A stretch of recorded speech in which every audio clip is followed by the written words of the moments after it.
Bismillahirrahmanirrahim. Assalamualaikum warahmatullahi wabarakatuh. Perkenalkan, nama saya Halimah dengan NIM 2330311033 dari Prodi Agribisnis Fakultas Pertanian Universitas Muhammadiyah Sukabumi.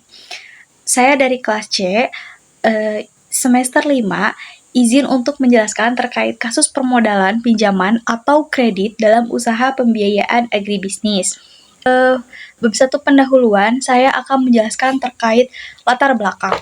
Nah, pembiayaan itu sering disebut sebagai faktor penting dalam agribisnis karena pembiayaan ini adalah sumber kesuksesan dalam dunia agribisnis. Nah, kendala kredit dalam pertanian itu ada 3, ada penyaluran rendah, ada administrasi rumit, dan pendampingan yang minim. Terus, dari permasalahan tersebut, ada sebuah solusi yang dinamakan dengan KUR. KUR itu adalah kredit usaha rakyat. Nah, kredit usaha rakyat ini sebagai solusi, namun belum efektif sepenuhnya gitu. Nah, dan ini juga relevansi dengan kasus perusahaan agribisnis. Lalu di sini ada rumusan masalah gitu. Nah, rumusan masalah ini tuh ada 3. Yang pertama, kendala kredit yang dialami perusahaan agribisnis. Yang kedua, bagaimana relevansi kasus dengan temuan penelitian KUR ini gitu. Nah, yang ketiga adalah strategi apa yang sesuai berdasarkan dari dua data yang saya jadikan referensi ini.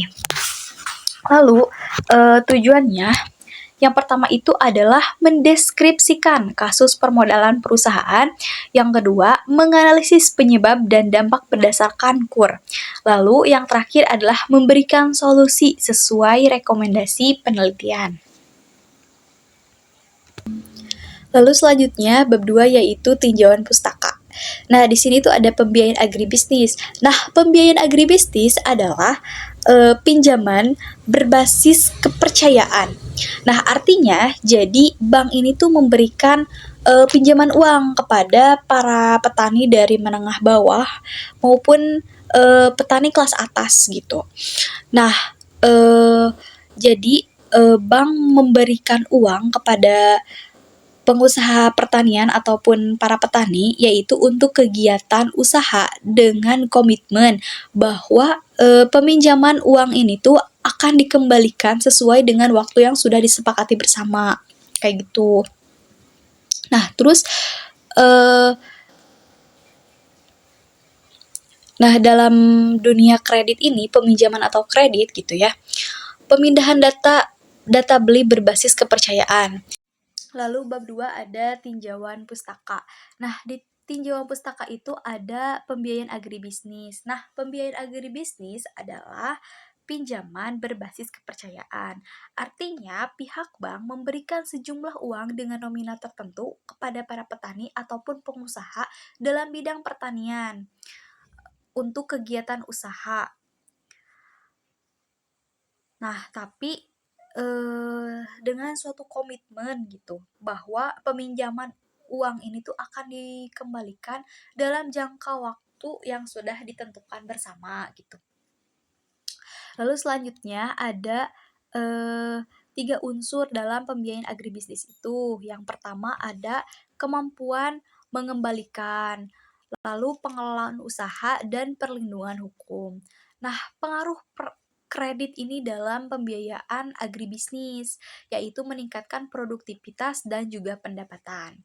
Nah, untuk sektor pertanian, ya dalam permasalahan umum gitu, penyerapan kredit rendah, lalu skema tidak sesuai kondisi petani, lalu administrasi yang rumit, minim pendampingan EPPS. EPPS itu adalah fasilitator pembiayaan pertanian gitu. Jadi fungsinya EPPS ini tuh adalah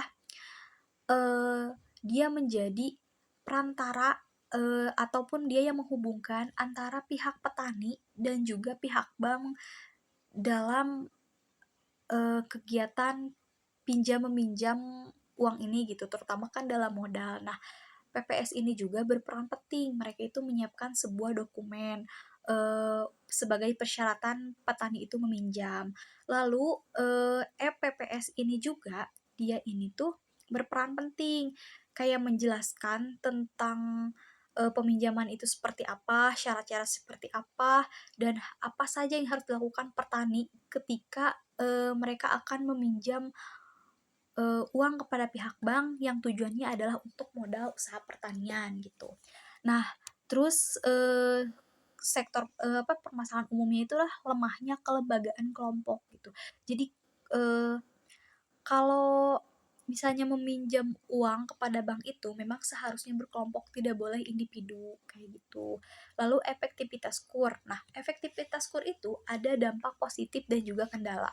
Nah, dari dampak positifnya itu yang pertama itu ada akses modal yang meningkat, lalu produktivitas yang naik dan pendapatan naik. Nah, dari segi kendala yaitu bunga yang dirasakan oleh petani itu ngerasa bunganya terlalu besar dan itu membuat mereka sangat berat gitu. Lalu administrasi yang sulit. Petani itu bukannya tidak mau meminjam, tapi kesulitannya itu dari segi administrasi yang sulit. Lalu kurangnya literasi finansial yang rendah gitu. Selanjutnya pendampingan terbatas kayak gitu. Lalu selanjutnya ada bab 3 yaitu kasus perusahaan agribisnis terkait KUR peminjaman yang tadi. Nah, di sini itu ada profil perusahaannya itu adalah PT Agrotani Sejahtera. Nah, PT ini tuh skalanya itu menengah gitu. Nah, komoditasnya adalah hortikultura. Nah, kebutuhan modalnya itu 500 juta. Nah, untuk apa sih 500 juta ini? Nah, 500 juta ini yaitu untuk membeli benih dan pupuk, perbaikan gudang pendinginan, terus untuk pasca panen, terus untuk membayar para tenaga kerja yang bekerja di sana. Nah, terus permasalahan kredit yang dihadapi oleh perusahaan PT Agrotani Sejahtera ini yang pertama adalah administrasi yang rumit, minim pendapatan EPPS, lalu bunga dan biaya tambahan yang sangat memberatkan. Lalu yang keempat, penilaian bank yang cukup ketat. Karena saking ketatnya bank gitu terhadap penilaian perusahaan ini gitu ya. Jadi membuat perusahaan ini tuh agak kesulitan. Lalu yang kelima adalah jangkauan bank yang penyalurnya itu terbatas kayak gitu. Nah, karena meskipun KUR ini sebagai solusi dalam bidang pertanian gitu ya, terkait permodalan dalam usaha, tapi tetap saja bagi petani KUR ini tuh sangat menyulitkan gitu, karena apalagi mereka yang petaninya itu minim, tidak mampu untuk menghitung seperti apa biayanya gitu ya. Lalu kemudian bank dengan ketatnya sebelum mereka meminjam harus ada pencatatan tentang bagaimana berjalannya ekonomi, terus bagaimana tentang rencana mereka ke depannya. Jadi si usahanya itu harus ada catatan berkembang kayak gitu. Nah, ketatnya itu seperti itu gitu. Lalu selanjutnya adalah analisis kasus. Nah, analisis kasus ini yang saya ambil dari referensi dari dua studi kasus. Yang pertama itu dari jurnal yang berjudul Studi Efektivitas Program Kredit Usaha Rakyat dalam Pemberdayaan Petani. Lalu yang kedua adalah kinerja kendala dan strategi program kredit usaha rakyat sektor pertanian masa depan. Nah, dampak masalah permodalan yang pertama itu adalah sarana produksi yang tertunda. Yang kedua, produktivitas turun. Lalu yang ketiga adalah kerjasama mitra yang terganggu. Keempat, biaya operasional yang naik. 5, kehilangan peluang pasar. Nah, analisis penyebabnya yang pertama itu adalah kelembagaan kredit yang belum efektif. Yang kedua, pendampingan rendah. Yang ketiga, prosedur bank tidak sesuai karakter agribisnis. Yang keempat, skema KUR belum mencakup keseluruhan kebutuhan. Selanjutnya ada solusi dan rekomendasi. Jadi di sini solusi dan rekomendasinya itu ada 5. Yang pertama itu perkuat kelembagaan LKMA atau Gavoktan. Jadi dalam sebuah pertanian gitu